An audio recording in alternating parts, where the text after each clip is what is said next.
The following podcasts may contain adult language and an abundance of salt. So get ready, nerds, because we're talking John Carpenter's The Thing. The Thing! From another world. I'm scared.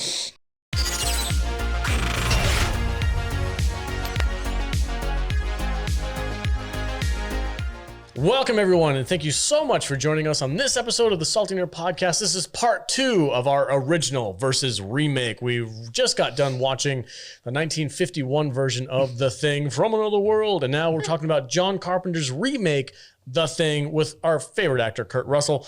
I'm joined, as always, by my fantastic panel of nerds. Matt Vader is in the house. What's up, dude? Hi. Hi. This it's a good thing this thing had Kurt Russell because there was no women in it, and there was like nothing but a bunch of dudes. Needs some sex appeal. It needed some chicks in it, but you know, Kurt Russell, he was okay. He's a good enough actor to make us forget There's no women. that there's no women in this movie. All right. Jude is also here. Hello. Zero context for the cat ears. What's up? How you doing? Oh, hello. We did Catwoman earlier today. We do more than one show a day. Yes. Because we are professionals. And Vader got to wear them for the Catwoman did. episode, and I was jealous. So now you're wearing them for the rest of the day. So this is my context. I felt super sexy. They're my ears. All right. Matthew Cadish is also here. Welcome, sir. So this is one of my all-time favorite movies. Love this movie. I can watch it a million times and love it a million times. Just gets better with age. It's like a fine wine. I can totally see So why. I am very excited to get to talk about this movie in particular. I'm sure you have a ton to contribute to this podcast. I can already tell right I'm now. sure it's a 4.5 star podcast for Matt. Better be Cage. 5. 5. John really? Carpenter, The Thing. Yeah. How's it not 5? Yeah. Giving away the secrets at the end. Yeah, All right, guys, we're going to take a quick break. And then when we get back, we are going to dive straight into the synopsis for The Thing with Kurt Russell by John Carpenter. Can't wait. This is going to be a great episode. So stay tuned. We'll be right back. You gotta be fucking kidding.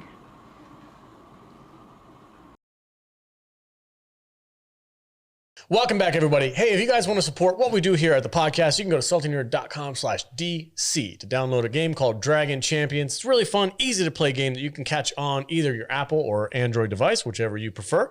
And you can grab your character, upgrade them, go on the warpath, and have a ton of fun doing it at saltynerd.com/DC. Type in salty in the promo code area to get yourself a little bit of a leg up, some extra characters, some extra gold, a couple coins here and there.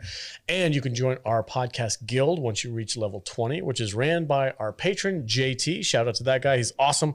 And this is a great community, guys. We actually have a dedicated chat in our Discord app that we kind of chat and like share strategies and stuff like that. Guys like Cadish have been playing the game for multiple years. We'll let you know the best strategy to upgrade your characters as fast as possible and get to that masterclass level. So that's saltynerd.com/DC. Download the game and help support us at the podcast. All right. The Thing. John Carpenter. Take it away, Jude. All right, sir. 1982, The Thing. Rated R with a runtime of 1 hour, 48 minutes. This had a budget of $15 million. What do you think this brought into the box office? When we did the conversion rate for the first movie, it converted to $14.9 million. I think it was 13. Something like that. Something like that. Right So around this there. is almost the exact amount of quote unquote money spent to make the How sequel. much was the budget? They didn't have the CG at that time. I don't think there was It any was all CG. just guys in suits. This is practical though. Yeah. Was there CG? Yeah, no, there was no CG at the time. Didn't This movie basically was at the forefront of practical creature effects for the time period. So All right, cool. I'm gonna say it made double, 30 million. All right, Vader. I'll say double and a half. Which is Are you sure? 45 million. Something like that. Yeah. $45 million. Okay. Okay, I'm going to give you another chance because remember that this is a John Carpenter film, and John Carpenter is usually ahead of his time. Okay. So She's it had a saying budget of $15 million. What do you think this brought into the box? Say we underbid. $100 million? Did it make $100 million? $80 million. Why are you giving me that You guys look? went the wrong way. Oh, it's lower? Oh, wow. you guys went higher than the original one. $12 million. I'm just going to tell you. Yeah, go ahead. All right. This had a budget of $15 million and had a box office of $19.6 million. Oh, Yes. that's It's terrible. John Carpenter. He's Yeah. always ahead of his time. Yeah, so John Carpenter actually had a like multi-picture deal with the studio when they made this movie, and because this movie flopped so badly, he lost that multi-picture deal. They actually fired him, Yeah. and he was supposed to do Firestarter next, the Stephen King movie, and the studio dropped him from that as well because of the box Well, office failure. John of this Carpenter's Firestarter. That would have been so great. That would have been fucking amazing. Yeah. But we wouldn't have appreciated it until today. All right, Jude, take it away. When a research team in Antarctica hears the buzz of a helicopter outside, they rush out to see a husky frolicking through the snow and dodging bullets. The Norwegian shooters ain't got no time to communicate the danger to the Americans, only yelling in Norwegian and taking aim at the dog. One of them blows himself up with the helicopter, and one of them clips a researcher in the leg, and that's when the gun-toting Gary decides he's had it up to here with the Norwegian chicanery and shoots him dead through the eye. Enter Smoke Show Kurt Russell with a bottle of J&B. He's got an attitude and a leather jacket, and his check is in the mail. He's going to get to the bottom of all this tomfoolery, starting with the Norwegian base just an hour's helicopter ride away. Once there, they discover the base is destroyed and everyone there dead. They gather as much information as they can and head back to their facility before the storm hits. Unable to contact anyone to report the mayhem, they put the Norwegian bodies on ice and hunker down for the night. Meanwhile, that dog's looking real sus and prowling through the facility, rubbing up against all the researchers it can, putting alien cooties on them. When the researchers realize the alien can assimilate to any one of them, the team all turns against each other, not knowing who could be the thing. Side note, I just want to say, this is the most genius way to take over our planet, because I 100% would be like, don't kill my dog. My first comment for this movie, having never seen it before until we needed to watch it for the podcast. I'm so excited to see what your take is. Full disclosure, this review was on the schedule previously, and we had to move things around a little bit because of a schedule. So I had watched it, and then we postponed the review for a couple weeks. We were going to do this and The Fly. Right. Yeah. So I watched it, and I was like, wow, that was a freaking amazing movie. And then we pushed it back a little bit, and then I watched it again after watching the original 1951 version. And? Incredible movie. Holy shit. I'm so glad you think so. Holy because if you didn't shit. think that, I think I would Like, probably come across the table at you. I watched it the first time, and I was like, wow, that was fucking really good. And then when we found out I had to watch it again because we postponed it a couple weeks, I was like, oh, Yeah, no Yeah. problem. Yeah. I'm down. Let me watch it again, please. I think we've probably watched this at least every other year since we've been dating. It's so freaking cool. It's up there with Alien. The original Alien from Ridley Scott is up there with that for me. Yeah. Like, it's so freaking good. This is one of my Halloween watches, like Yeah. Halloween season watches, like spooky season. I watch this regularly. And a nice little tidbit of trivia for this movie is if you happen to have seen this movie and you speak Norwegian, the entire movie is spoiled for you from the very beginning. Really? Yeah. So that pilot who lands and he's like, Did you watch it with your buddies? well, I watched it with Kåre Conradi. No, he told me what he said. No, Did he really? no, just joking. I wish that'd be cool. Hey, Kåre, call me. Let's do a live watch with him. That'd be dope. That'd be dope.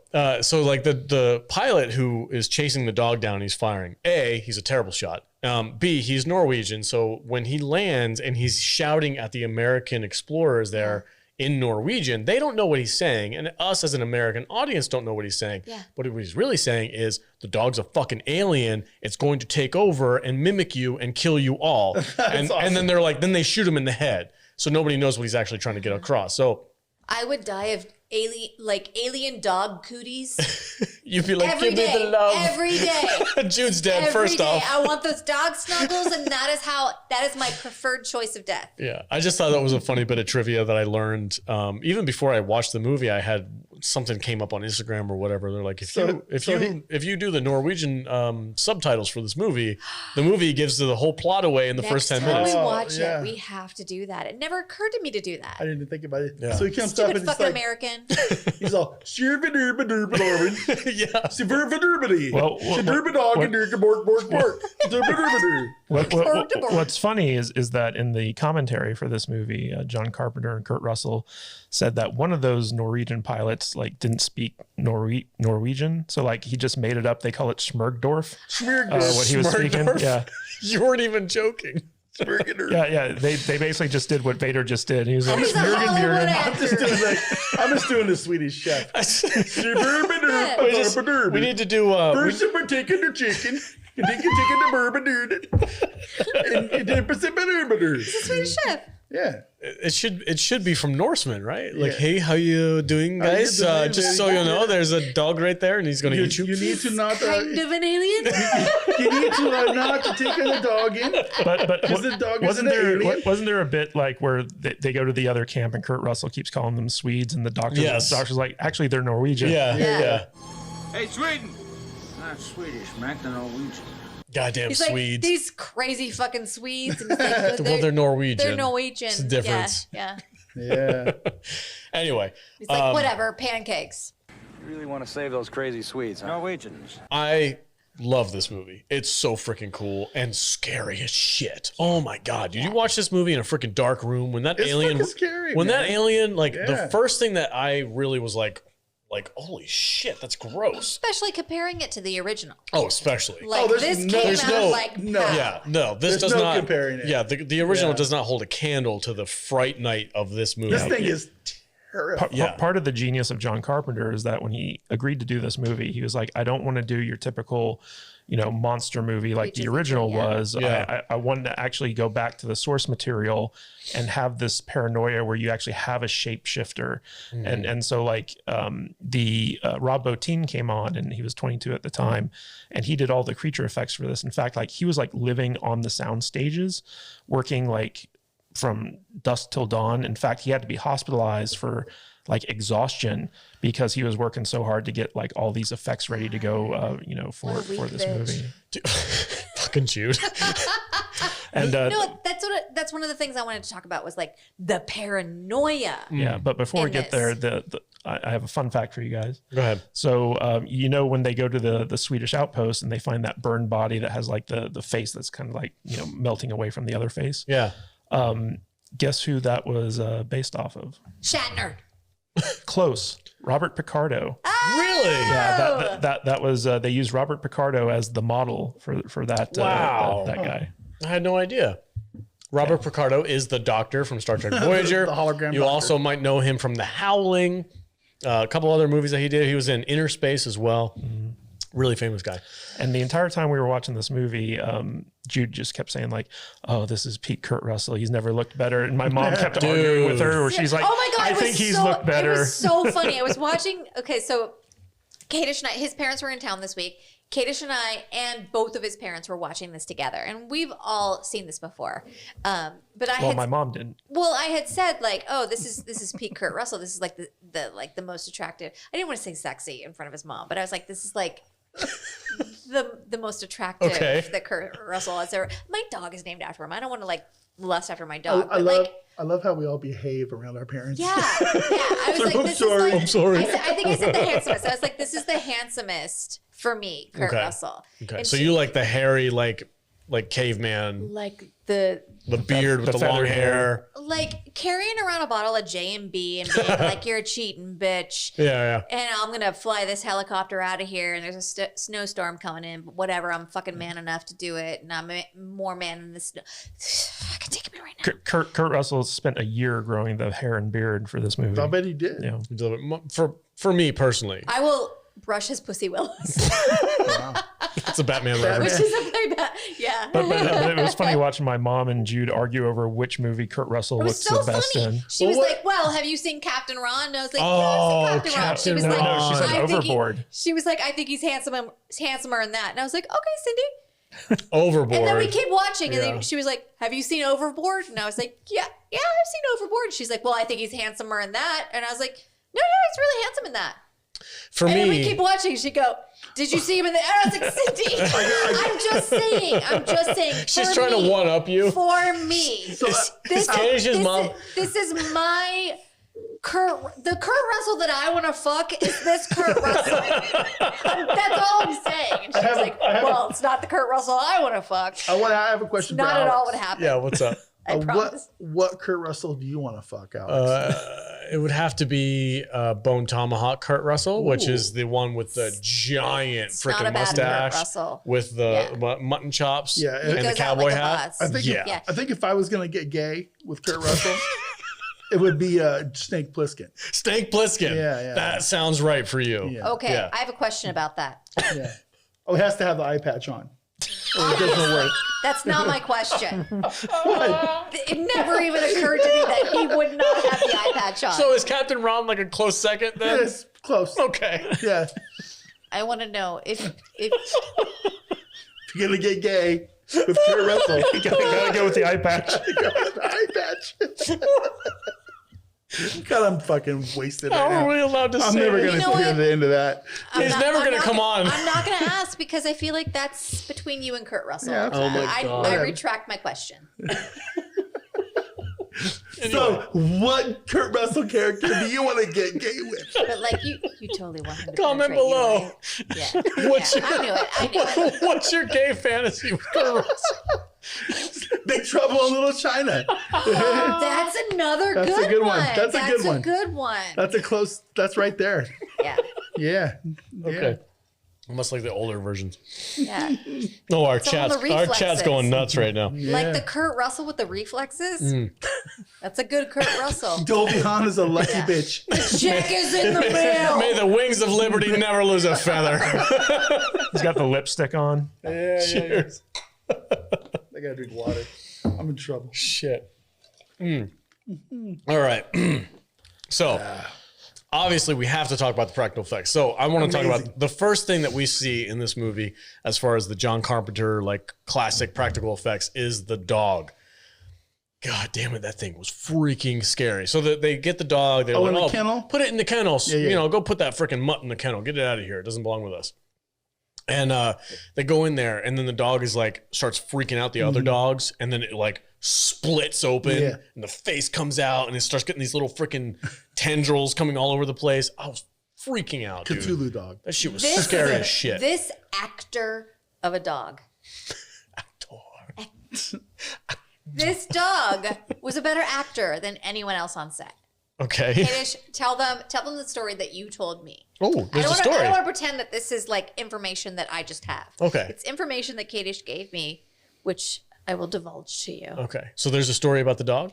Well, so the dog was like a half wolf mix, and I believe its name was Jed. It's a dire wolf. Jed the half wolf. Jed the Fuck half wolf. yes. Yeah.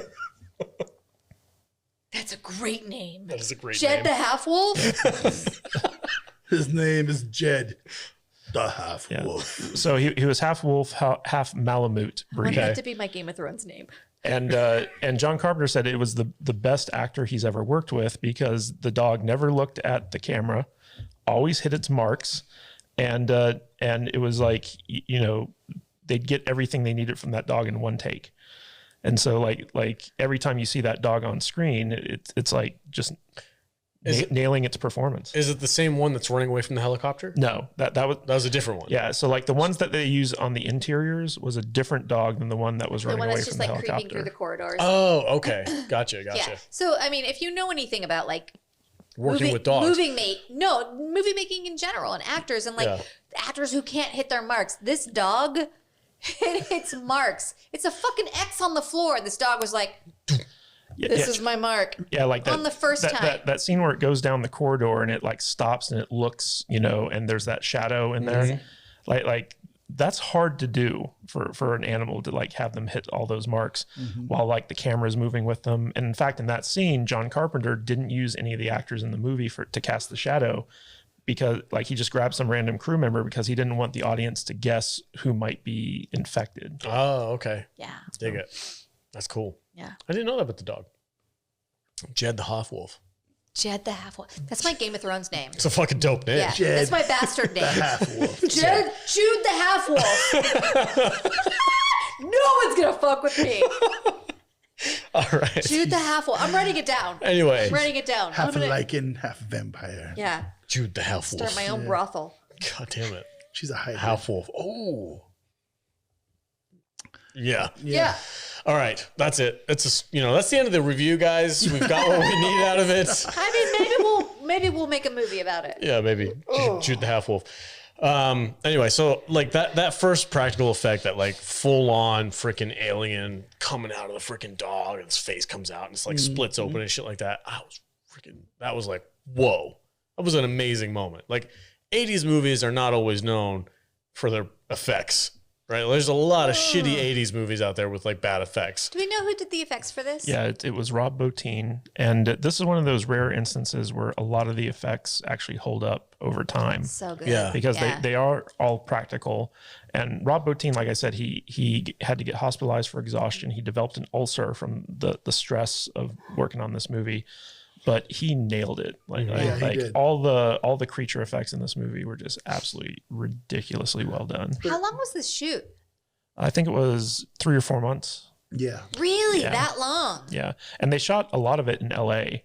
on sound stages. Like all of Wilford Brimley's stuff, he had like some type of conflict where he couldn't. Was this diabetes? Diabetes. No, he had like some other movie or TV show he was working on, so like he could only shoot in L.A. And so when they did a lot of the exterior stuff, like he wasn't there for He it. had a Quaker Oats conflict. I have a question. Was Wilford Brimley born 55 years old? Yes. Yes. It's wild, right? Yes. Yeah. Yeah.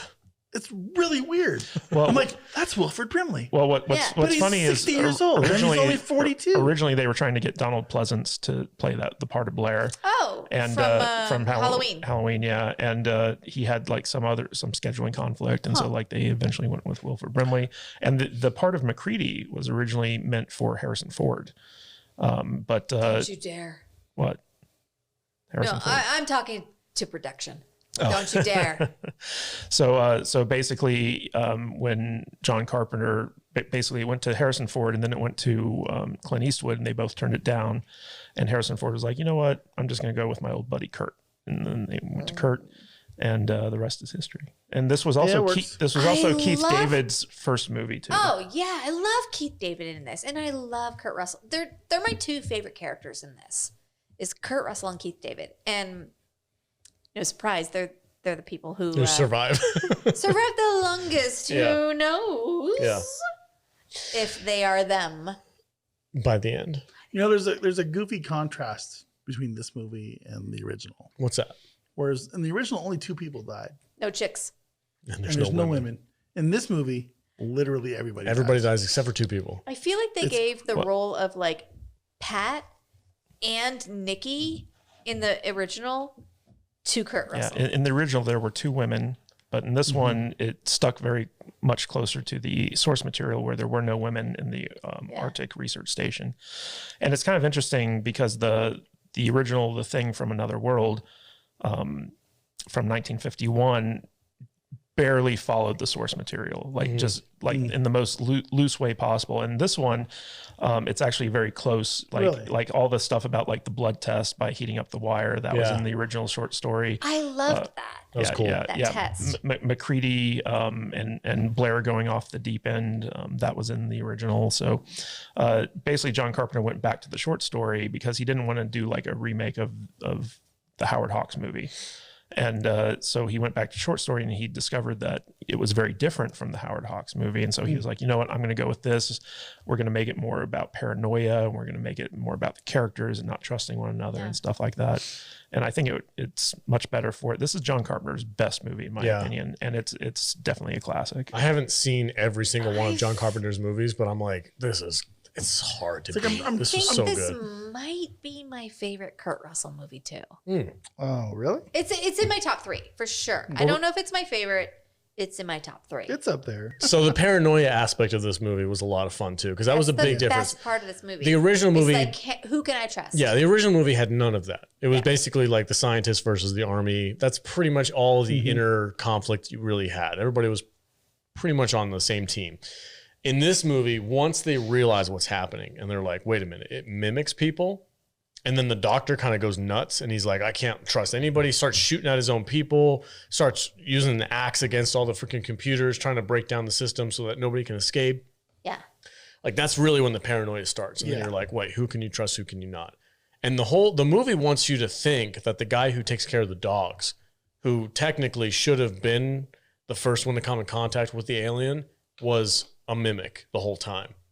And you're like, the whole time you're watching it, and he's like, there's a couple scenes where he suddenly starts grabbing for like knives, and he starts like reaching for shit because he wants to go kill somebody. And you're like, oh, he's the freaking alien. He's the alien. And then it turns out to be the freaking bald, redheaded dude who like freaks out and turns into the alien. You're like, oh shit! Like the whole movie takes such precautions to make sure it never gives away who is actually the alien the whole time. Well, what's funny is Dean Cundy, the cinematographer on this movie, he would do like subtle things, like he would light the person who's the thing in a slightly different way than all the others.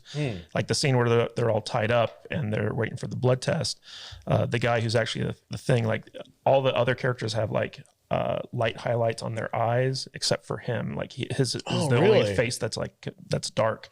And that was just Dean Cundy subtly being like, oh, like I'm gonna do a wink and a nod as to who's actually infected. Oh, I didn't notice that. I'll need to go back and watch and see if I notice it now. That's cool. What else you got, buddy? V, any other thoughts on this movie? I was very impressed with the practical alien effects. It's all very gruesome, viscous, and liquidy, and slimy, and it looks legit.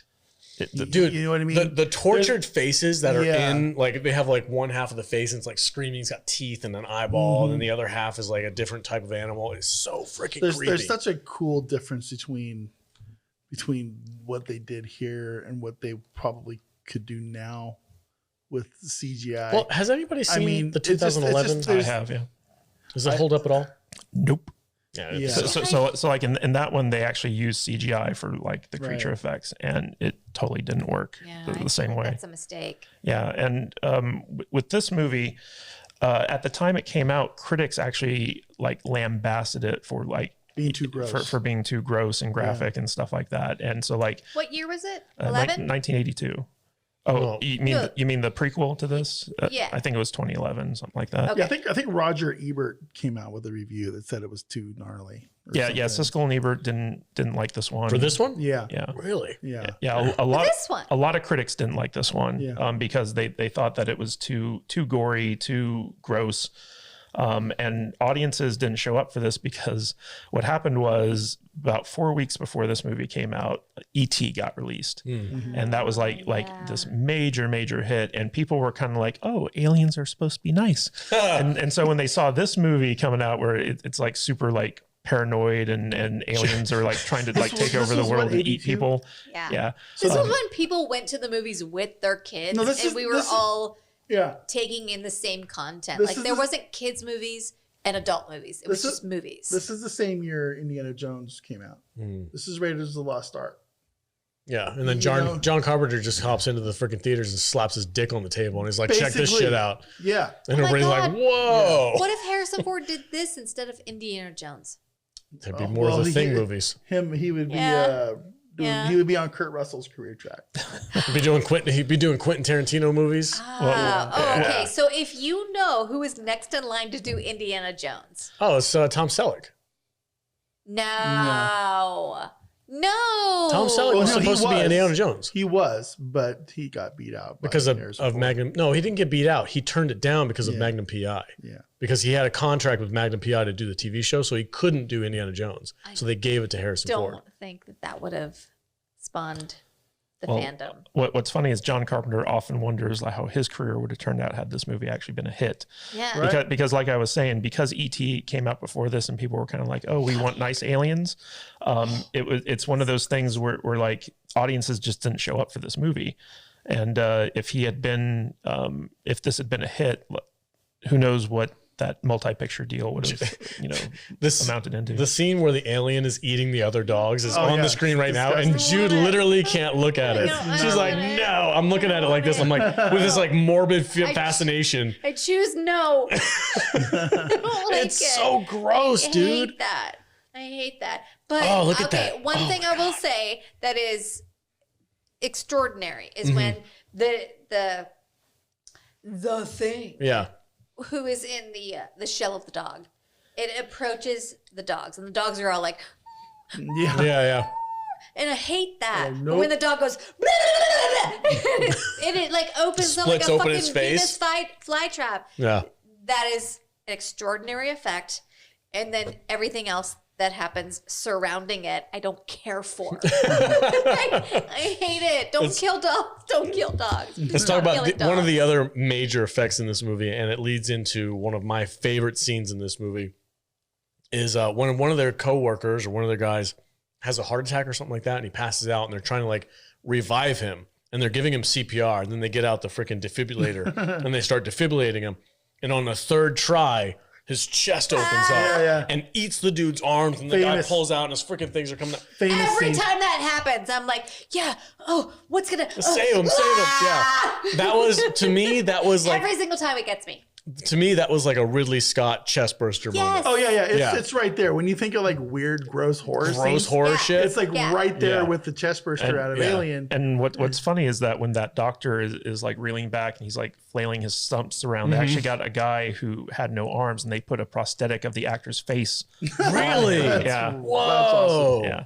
That's clever. All right. And then, so that leads into my personal favorite scene in this movie. It grossed me out to no end.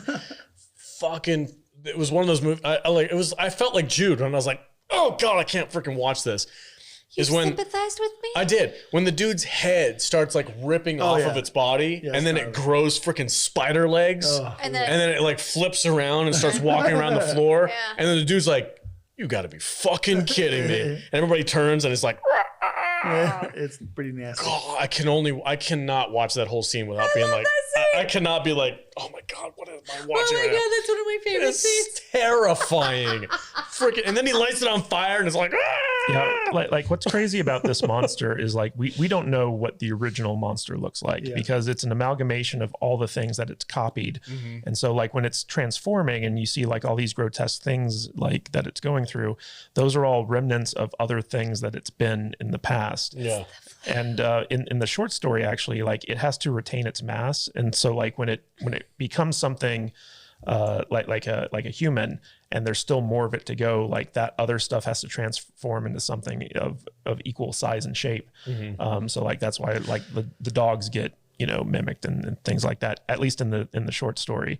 But with this movie, the kind of like creature horror in it is so unique. And it just kind of like leaves it to the imagination, like what it actually looks like. One thing that John Carpenter did do, though, was he left out the fact that in the book, the thing is telepathic, so it can read people's minds and kind of know what people are planning to do to fight it. But the thing I liked about this is there were actually like a lot of arguments on set over like, if you were the thing, would you know you were the thing because it's such a perfect copy? Like, would you think that like you were actually you? Like, like it was really interesting stuff, and that's why in the blood test scene, people are like, when they're cleared, they're like actually relieved because they're like, oh, I'm not an alien. That's really nice. I thought that was just their own paranoia, because I feel like if you really are the thing, this guy won't kill me now. You are like you know for a fact that you are the thing, and you're actively trying to manipulate your fellow people around to try and get away with it. I feel like I don't feel like the alien actually doesn't know that it's an alien. That doesn't make any sense to me. No, I feel like it knows the whole time. I think the alien always has an agenda. Yeah, but the thing is like if the thing is such a perfect copy of the person that it takes over, while it's embodying that person, would they know that they're actually an alien, or would it just pop in like once it's threatened or once there's an opportunity to replicate? I don't think it's a perfect copy, because a lot of the time, I mean, it takes its time to become the copy, and a lot of the time it can't mimic like vocals. Well, that was another scene I just remembered when it takes over one of the people. And then they're like, we just saw freaking, I don't know what his name was, Johnson or whatever. He just ran outside. Yeah. It's like, it's a bajillion degrees outside. He's going to die. And they run out to go get him. And then he's in the snow and he looks over and his hands are all fucked up. And he goes, and he opens his mouth and the noise that comes out of that guy's mouth is so crazy horrifying. I saw that guy and he had the big claws and I was like, kind of want those claws. You're crazy. Like if I had claw hands, I just feel like I would be really powerful. Just lather them in butter. Yeah. But the funny thing about that is like, so, you know, unless the thing has enough time to like fully transform, like, you know, it gets caught, but it mimics people's memory. Like it has their memories, it has like their attitude, it has their thoughts. It's kind of like when it consumes another person, it basically consumes everything about them.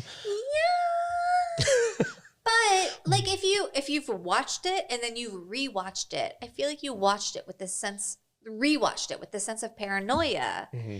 And from the very beginning, because you know everything that happens from the very beginning, when you see that dog has intention, and that dog knows what it's doing. Yeah. That dog doesn't just think like, "Ooh, I'm a fucking husky. I'm gonna I'm gonna go cuddle up. Sit.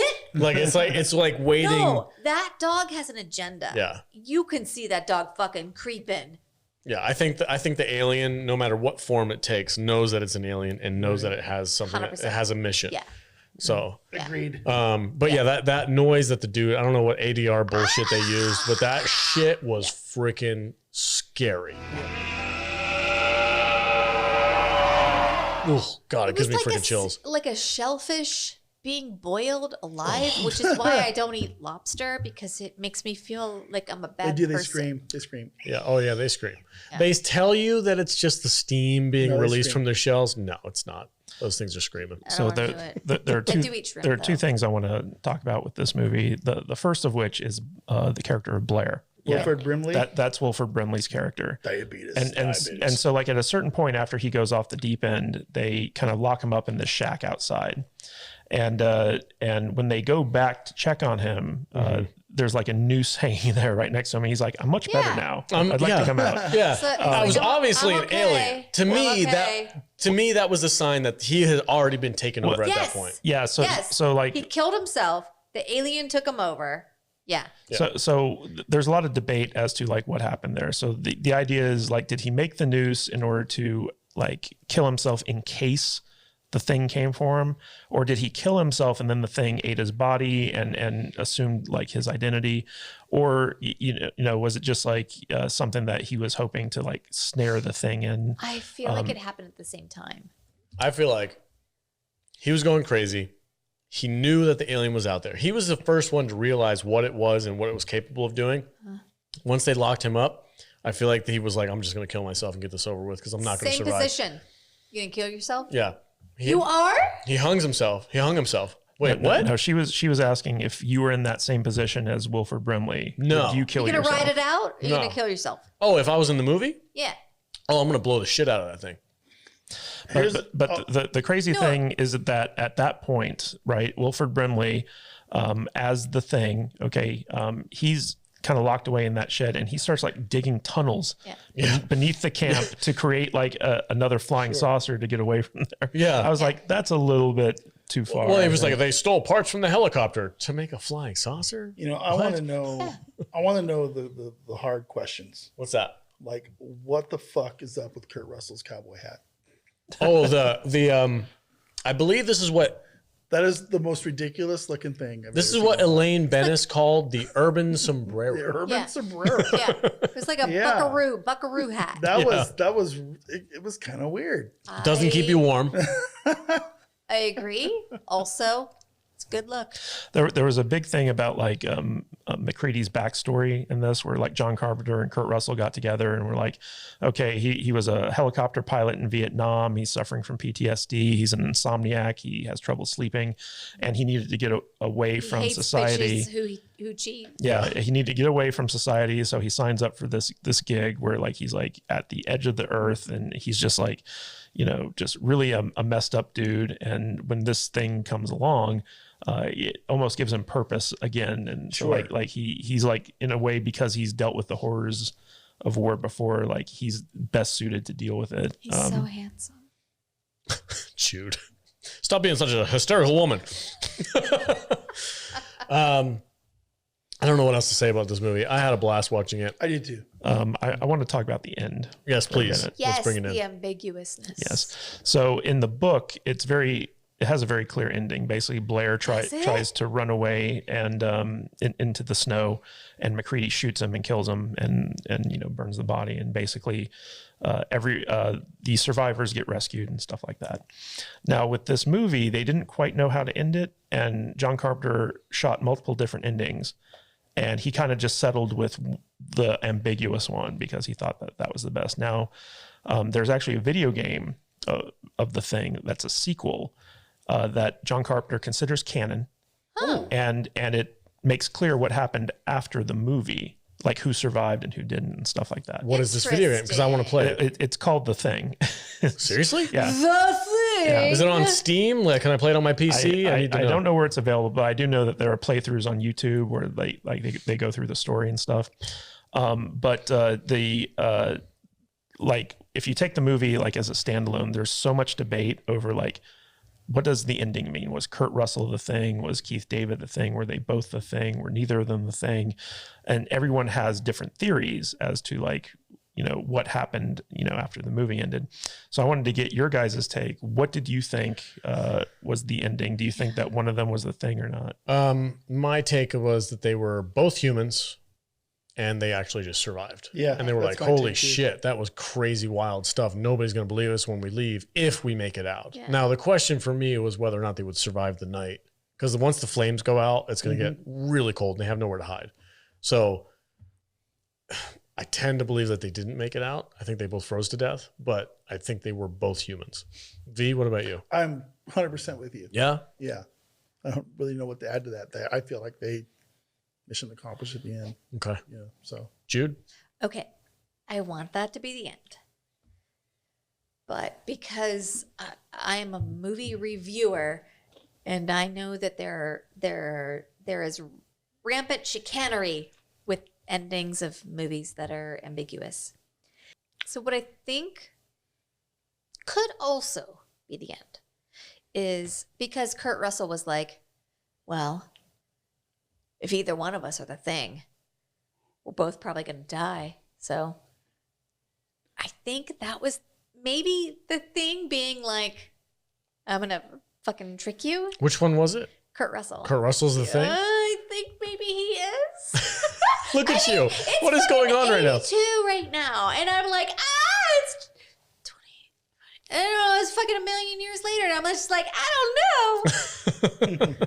So, is there an answer to that? Is there like I feel like Kadish knows. Yeah. Wait.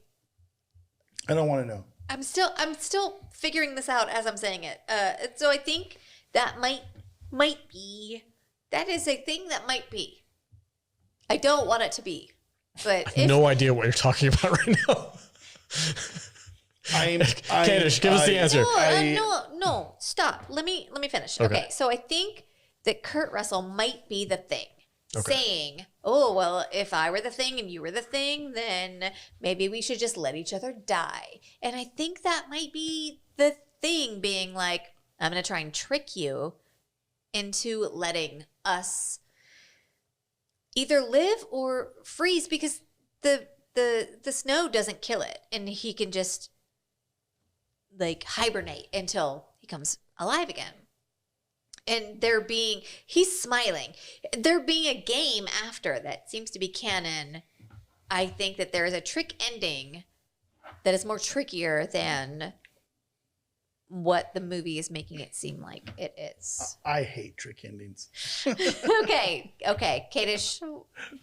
Well, one of the beauties of this movie is that because the ending was ambiguous, it has created like fan theories over time that's kept this movie alive, right?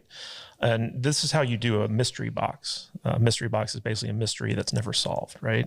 And you can read so much different things into it. There are so many different fan theories about this ending. So in the prequel to this movie, which is also called The Thing, they make it clear that the Thing can't reproduce inorganic materials. So stuff like metal fillings, like pins in surgery, you know, and stuff like that. So like if you have like an earring, for instance, that they can't reproduce that earring. And the prequel is what happened in the Norwegian like camp. Yeah. Do you guys, real quick, because that just reminded me, the black and white footage that they got from the Norwegian camp reminded me a lot of the footage from the original 1951 The Thing. And I feel like they might have used some kind of a footage or something like that. No, they didn't use anything from the original, but when they find that block of ice in the Norwegian camp was modeled after the camp that we saw in the original Thing. Yeah, I knew there was some. It felt like there were some similarities there. So is it intentional? Yeah. So when it comes to the theories, at a certain point, they're trying to destroy the underground tunnels that the Thing had created and all the stuff in there, and they create Molotov cocktails out of like their bottles. So like all those bottles are filled with gasoline. And when MacReady makes his way out after like, you know, blowing things up, you know, in the tunnels, he's got a bottle of Jim Beam with him. And fans have speculated that wasn't actually a bottle of Jim Beam. It was a bottle full of kerosene that they were using as Molotov cocktails. And when he hands it over to Keith David and Keith David takes a swig of it, because Keith David didn't react, Kurt Russell at that point knew that he had been taken over, because the Thing wouldn't know what kerosene tasted like or what Jim Beam tasted like or anything like that. So that was a fan theory. But then the fans point out, oh, Keith David still has an earring.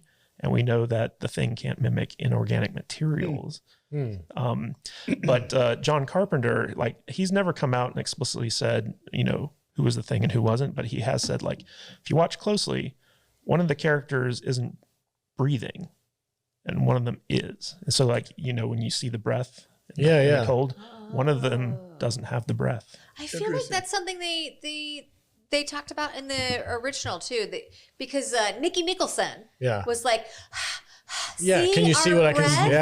Yeah. Oh, that's neat. I'm gonna have to go back and watch it again. Fuck. I've seen this movie. I don't know how many times. Let me know how it turns out. I will let you know. Okay, cool. I feel like every time I watch it, there's more for me to be like, but I'll tell you what though. That's what good movies do. Yeah. And while we were talking about this, I real quick just looked up the video game, and it came out in 2002 on the PlayStation, Windows, and Xbox, original Xbox. It's on Steam. Is it? And I am 10,000% gonna. I think I might grab it. Yeah, I'm gonna go grab it and watch it, or not watch it, but play it. It's a third-person survival shooter horror movie, which is $1.99? which is exactly what I love. I love freaking survival horror games like Alien, Isolation, and shit like that. I'm in. So I'm gonna go play this game. Cool. But real quick, let's do final thoughts. Give it a rating. Matt Vader. Final thoughts. Super fun, super scary, groundbreaking effects. I love the characters. Kurt Russell was great in this thing. I'm gonna give this a strong 4 stars. Okay. So cool. yeah. Right on. Favorite moment? Do you have one? Not really. I just like, it was just a fun movie. It was cool. Right. Scary, kind of gross, kind of made your stomach get a little upset. You ran the gamut of emotions with this thing. You know what I'm saying? Good movie. Really good, strong movie. I really enjoyed it. Cool. So yeah, 4 stars. All right. Jude? Oh, so I don't know how many times I've seen this movie. It's maybe not a dozen, but definitely at least a half a dozen. And I feel like every time I watch it, there's something I either didn't pick up on or some other conspiracy that I'm like, but maybe. Yeah. It's a movie that definitely holds up. This movie stands the test of time. And every time you watch it, I feel like you get something else out of it. It's like a escape room. Like every time you go through it, there's like a new mystery. Ooh, that would be a fun escape room. Yeah. The Thing. The escape room. Yeah. Yeah. That'd be neat. I hate dogs dying. That's like the first 45 minutes of this movie. Yeah, I know. Or doggies. It lasts for a while. Like it starts off and there's like crazy, like not American foreigners are trying to shoot a dog.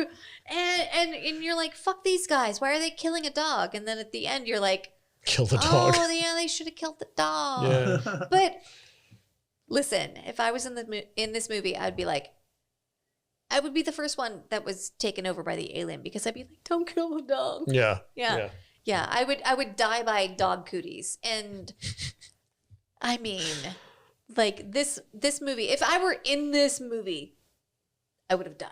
Okay. So I don't know where to rate this. This is the movie I can watch over and over again.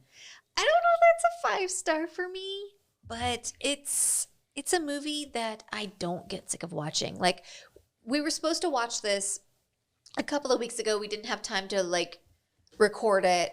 And then I don't know, like 2 weeks later is now, and I watched it again. So, and I wasn't like, I need to watch it. I was more like, I want to watch it. So this is a movie like, could I watch it every 2 weeks? Maybe.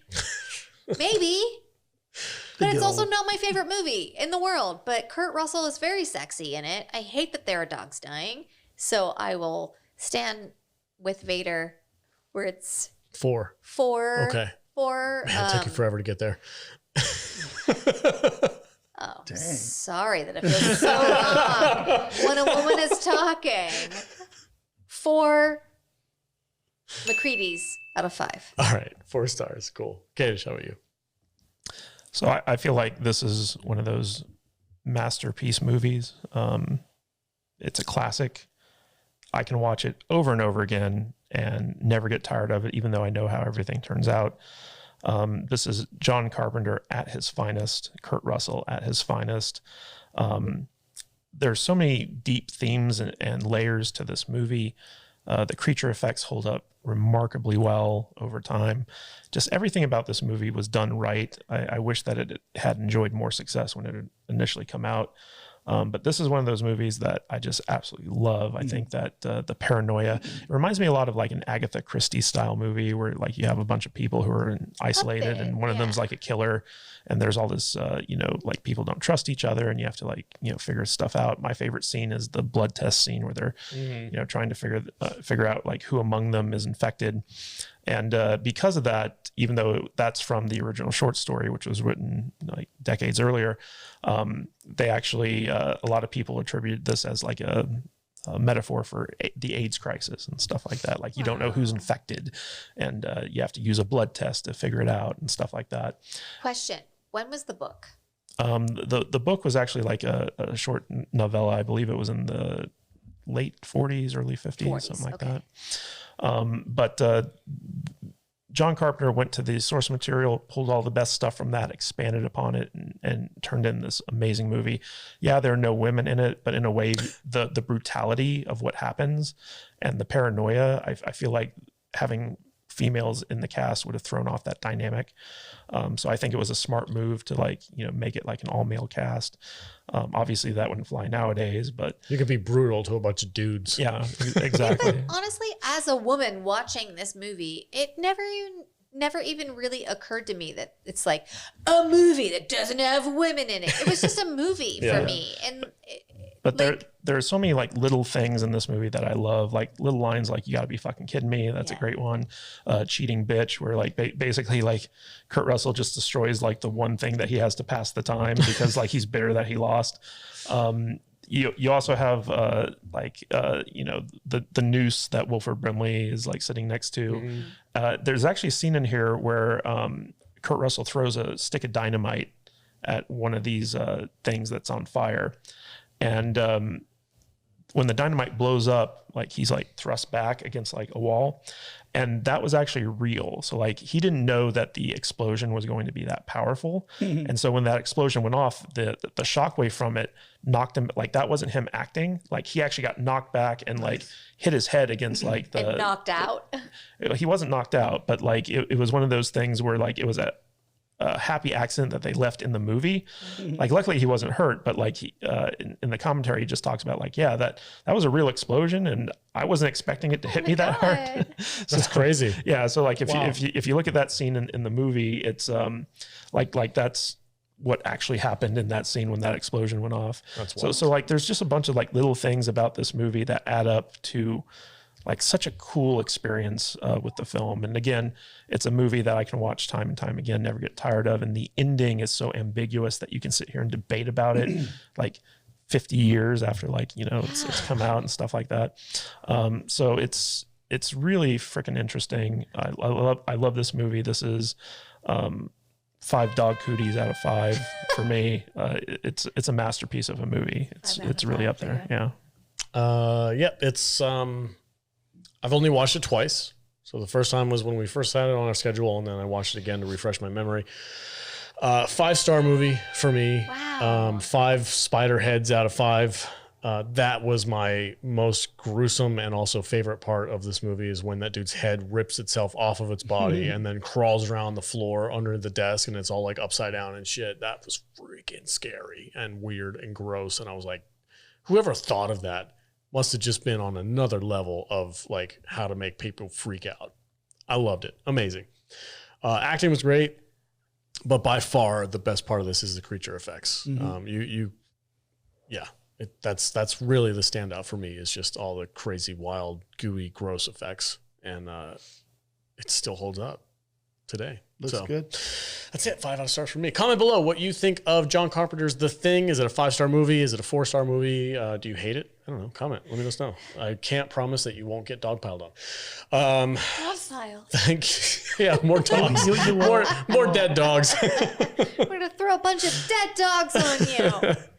All right, Matt Vader, where can they find you on the socials, buddy? You can find me at Matt Vader 74 on the socials, and here on this channel and on my own channel at Matt Vader 74. There you go. Man. There we go. Jude, where can they find you at? You can find us on Facebook at saltynerdgroup.com, and you can find me at I am Jude Juju on the socials. All right, Matthew Kadish. You can find me at Matthew Kadish, Kadish on Twitter and Truth Social. KadishBooks.com takes you to our Amazon page. And if you are on an Apple device, please be so kind as to go to Apple Podcast, leave us a 5-star rating on there, because we're trying to get 200 of those suckers in order to be officially accredited as movie reviewers on Rotten Tomatoes. So if you do that for us, we'd really appreciate it. All right, guys. And if you want to chat with us, head over to saltynerddiscord.com, download the Discord app, and hop into the server. It's a great place to be, great place to have a lot of fun. We do watch parties and all the really cool stuff. And I will also be checking out this video game. And if I have time, I might just stream me playing through The Thing from 2002 on Xbox. It'll be a lot of fun. All right, guys. Thanks so much for watching this video. And like, subscribe. You know how that goes. Help us out with the algorithm. All that stuff. Thumbs up. Stay salty.